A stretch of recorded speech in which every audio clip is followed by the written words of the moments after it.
hora de análise, hora de opinião. Claudinei Fernando Machado, advogado, especialista em segurança pública e empresarial. A região de Sorocaba terminou o mês de setembro com redução nas ocorrências de vítimas de homicídios doloso quando há intenção de matar e nos estupros. Já os indicadores de roubos a bancos e extorsões mediante sequestro ficaram estáveis. Segundo dados da Secretaria de Segurança Pública, os indicadores de ocorrência e de vítimas de mortes intencionais apresentaram diminuição.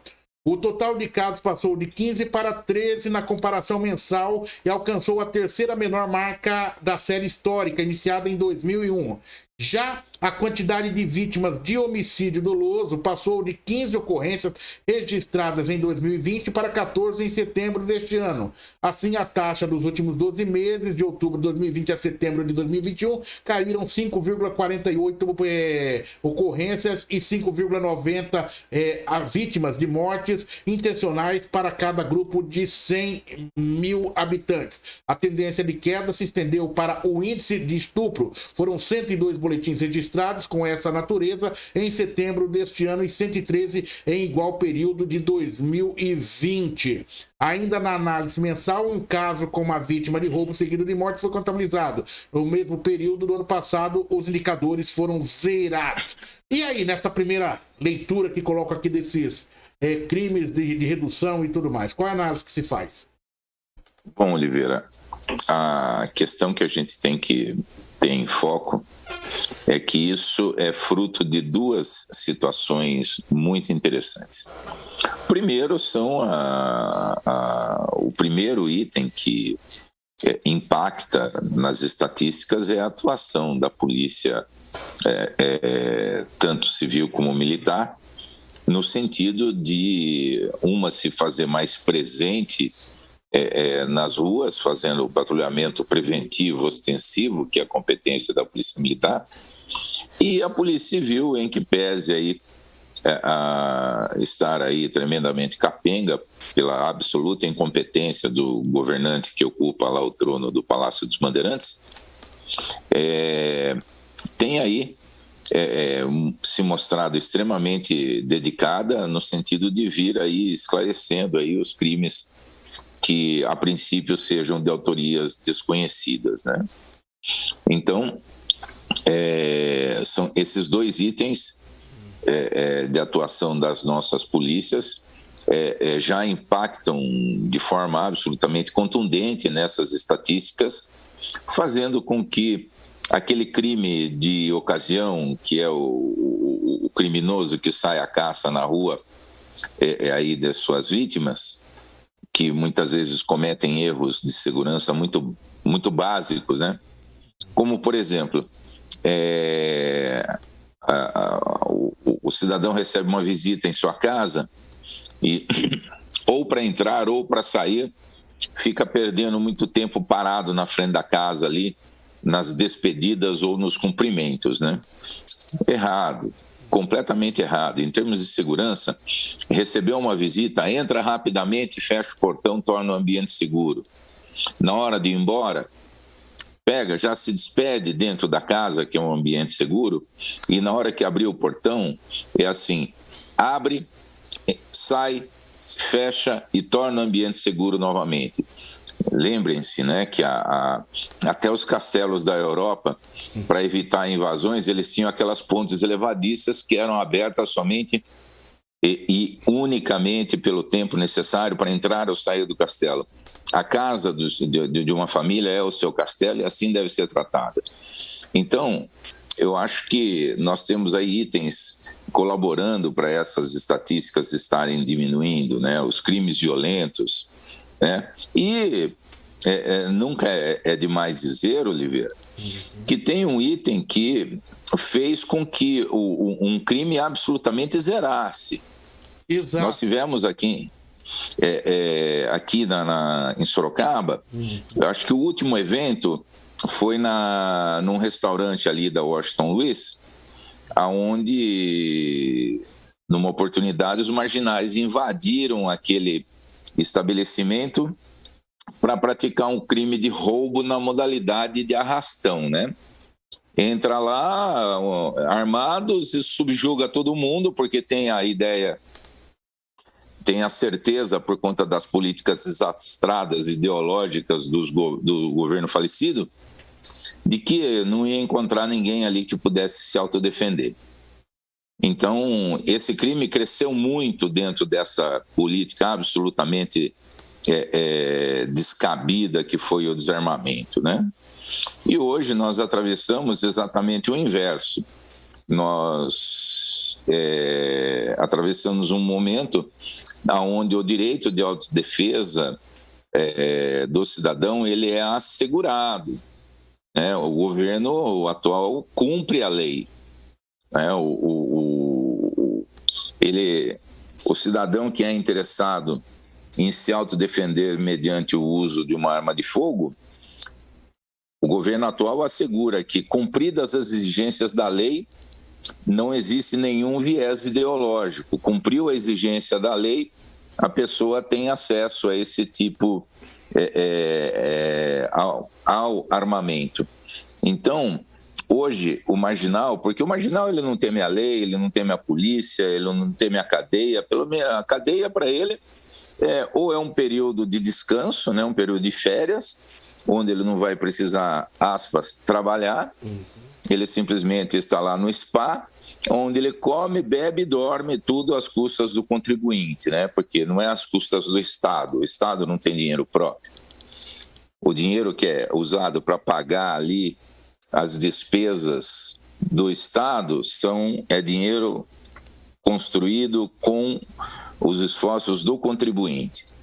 Então, e também é um período onde ele vai aprender novas técnicas, né? Então é um período de aprimoramento, porque infelizmente pela própria incompetência do Estado, hoje se investe muito pouco na recuperação do indivíduo que é segregado aí por conta da prática de algum crime. Infelizmente, isso é uma política absolutamente nefasta, né?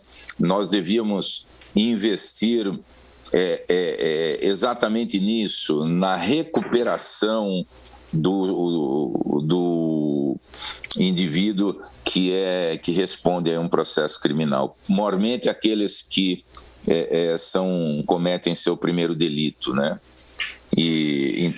Mas infelizmente o governo se dedica mais às ideias mirabolantes do que fazer o arroz com feijão. Precisa ensinar para esse povo que o simples nunca perdeu para o complicado, né? Mas em termos de segurança pública, que é o que nos interessa, nós temos visto que os organismos eles têm se dedicado e muito. Haja vista, por exemplo, essa notícia, inclusive veiculada pelo portal, da nossa valorosa GCM, que aí consegue aí aprender, tirou das ruas, né? Infelizmente não conseguimos não se conseguiu deter o responsável, mas tirou-se das ruas quase 4.000 porções de droga numa única apreensão. Então, a gente precisa, efetivamente, começar a pensar em desenvolver políticas de reconhecimento aos servidores públicos, né, da segurança pública, porque eles são para lá de dedicados, né? A gente não pode esquecer que não adianta dar viatura, não adianta dar colete, não adianta dar arma, se você não investir pesadamente no elemento humano dessa equação, porque a viatura não vai andar sozinha, a arma não vai funcionar sozinha, o colete ele não vai proteger ninguém sozinho, ele precisa do elemento humano que vai se utilizar de todas essas ferramentas que vão resultar, assim, por consequência, na proteção da sociedade como um todo. Correto. Doutor Cláudio, eu queria pontuar duas questões aí. Os roubos de cargas passaram de 3 para 9, roubos em geral de 179 para 240 e os de veículos subiram de 38 para 58. Qual é a análise que o senhor faz, os fatores que contribuíram para isso? Vamos começar do fim para o começo. Por exemplo, o roubo de veículo. Por que roubo de veículo aumentou e o furto de veículo diminuiu? Hoje os veículos, eles, normalmente os mais modernos, eles contam com a parte eletrônica deles é extremamente avançada. Então, o grau de dificuldade que o marginal tem para subtrair um veículo, né, na modalidade furto, que é aquele delito, assim, usando é incorreto juridicamente o que eu vou falar, mas como a gente fala para diversos níveis sociais, a gente precisa veicular uma informação que seja impactante e a pessoa entenda, né? Então, o furto de veículo, que é aquela situação onde a vítima sequer tem contato com o marginal ali, ela não sabe. Por exemplo, o cara estacionou o carro na rua e foi cuidar dos seus afazeres. Quando ele voltou, o carro não estava mais lá. Isso é um furto. Então, e o que é um roubo? A pessoa chegou no seu veículo ou chegou com o seu veículo e no momento que ele está ali, ou para sair ou para entrar no veículo, o marginal chega se utilizando de violência ou de grave ameaça, que inclusive pode aí conter o elemento arma de fogo ou uma faca, coisa que o valha. Ele, mediante o uso desse instrumento, ele subtrai aquele veículo. Então, isso é roubo. Então, o que acontece? O roubo aumentou justamente porque ficou mais difícil furtar o veículo.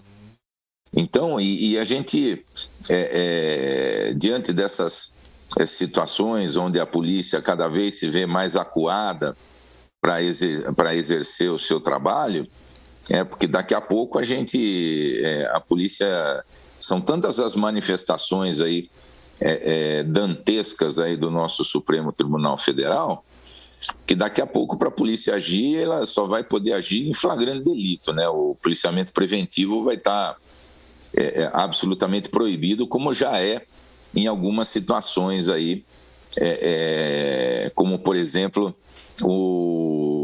as operações policiais dentro de comunidades, que é um eufemismo para falar das favelas, tem que ter autorização prévia com antecedência, e a surpresa é sempre o ideal para quando você vai realizar uma operação policial. Então, parece que se faz tudo para proteger o marginal e não se faz nada para se proteger a sociedade ordeira e trabalhadora, honesta, né? Então, é uma tristeza. Mas o que a gente vê? Existem o roubo de carga. O roubo de carga, ele só existe porque a gente tem um outro crime que não aparece muito, que é a receptação. Porque a partir do momento que a gente não tem o receptador, para quem que o roubador vai entregar os bens que ele roubou aí nas rodovias? Né? Para quem que ele vai entregar? O marginal vai entregar aqueles celulares que ele obteve mediante o arrombamento de uma loja dedicada à venda desses aparelhos. Então, a receptação, ela é tratada, vamos dizer assim, de uma forma especial, benevolente, né? Porque ela não tem violência, ela não tem grave ameaça, né? O intuito desse crime é simplesmente a obtenção de lucro. Ela vem sendo aprimorada, mas o problema é que a criminalidade anda a passos largos, enquanto as alterações legislativas elas andam na costa de uma tartaruga, né? Então, a gente precisava aí atualizações legislativas mais eficazes. E isso nós não vamos ter a curto prazo e nem médio prazo, mesmo porque, infelizmente, Oliveira, ser desonesto não é um privilégio somente daqueles que ocupam as carceragens, né? Muitas vezes a gente tem aí, o nosso dia a dia mostra muita gente do Senado Federal, como, por exemplo, o primo do senador Alcolumbre lá, Isaac Alcolumbre, sendo preso por tráfico de drogas, né, no Amapá. Dizem até os mais críticos que a família Alcolumbre, na realidade, no Amapá, não é uma família, é uma organização criminosa. A justiça, após julgamento, vai nos mostrar isso, né, porque a Polícia Federal, nas suas operações, ela já dá um indício muito forte que isso é verdade. Os deputados federais aí surpreendidos aí com dólares na cueca e tudo mais, né? Que o STF deixou em cima. Infelizmente, o crime prescrever sem julgamento, né? É incrível. E então existem muitas situações onde ser marginal, né? Estar à margem da lei, não é privilégio dos encarcerados, né? Pessoas de alto calibre também dividem essa nefasta qualidade com aqueles que estão atrás das grades, né? Então, isso é uma infelicidade para nós. Doutor Claudinei Fernando Machado, analisando a segurança pública empresarial, aqui no Repórter RMS News, no dia de hoje, a região de Sorocaba, que terminou o mês de setembro, com redução nas ocorrências e vítimas de homicídio doloso, quando há intenção de matar e nos estupros. Já os indicadores de roubos a bancos, extorsões mediante sequestro, também ficaram estáveis. Abraço, doutor Claudinei, até a próxima. Foi um prazer, Oliveira, estar aqui contribuindo aí com o RMS News, e deixo aqui mais uma vez os meus parabéns aos organismos de segurança que têm contribuído aí sobremaneira aí para que essas estatísticas elas somente caiam.